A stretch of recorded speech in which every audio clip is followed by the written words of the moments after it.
V.I. Lenin Kautsky's Unpardonable Error published, Proletarsky Pravda No. 8, December 15, 1913.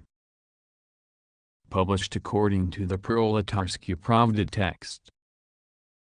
Source: Lenin Collected Works, Progress Publishers, 1977, Moscow, Volume 19, pages 546 to 547. Translated, the late George Hanna. Transcription / markup, R symbol. Public domain, Lenin Internet Archive. You may freely copy, distribute, display and perform this work, as well as make derivative and commercial works. Please credit Marxist's Internet Archive as your source. Read me.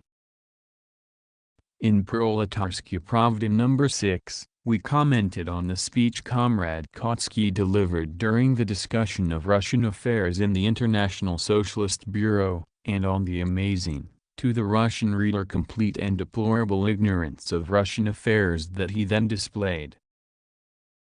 In his speech, Kautsky said that in Russia the old party is dead.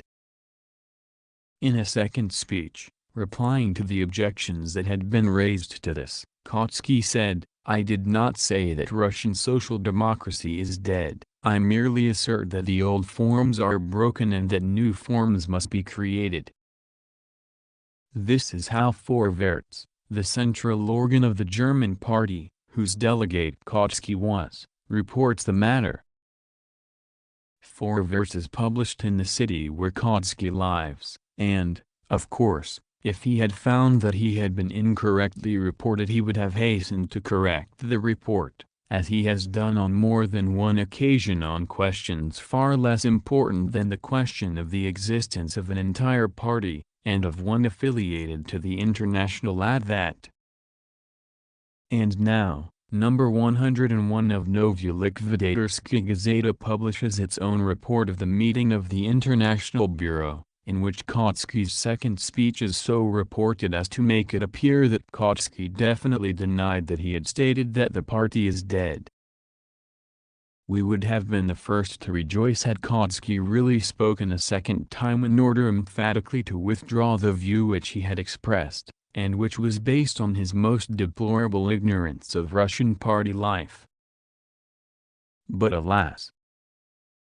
We have no grounds whatever for giving more credence to the report in Novaya Liquidatorskaya Gazeta than to the report in the central organ of the German party. The Liquidators newspaper is trying to hush up the matter. But it is quite clear.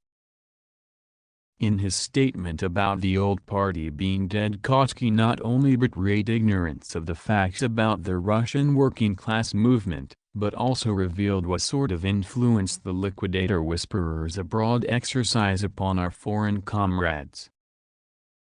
After uttering his monstrous phrase and meeting with objections, Kautsky tried to correct himself.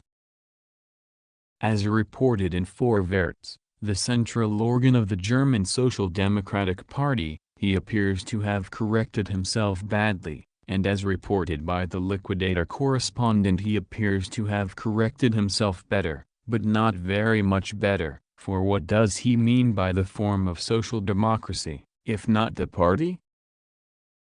The point, however, is not how Kautsky corrected himself, but the unpardonable mistake he committed as a result of liquidator efforts abroad. Class-conscious workers in Russia could, of course, easily expose these whisperers abroad if only they wanted to, and it is high time they did want to. They must organize the work of informing our foreign comrades about their movement in such a way as to tear this business out of the hands of irresponsible émigré coteries.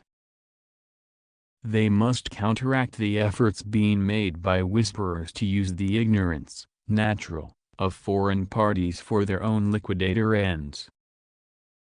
That is why we called upon the worker comrades to respond as vigorously as possible to the International Bureau's appeal to clarify the disagreements between the Marxists and the liquidators.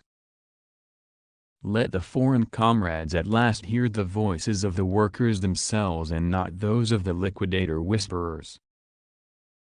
This is important, this is essential if we value the idea of international unity. We make this appeal for a genuine clarification of disagreements, for keeping our foreign comrades informed by means of resolutions, decisions and voting by the workers themselves in order to counteract the liquidators' attempts to conceal or garble the facts of what took place at the meeting of the Bureau. Notes: see pages 528 to 30 of this volume. Head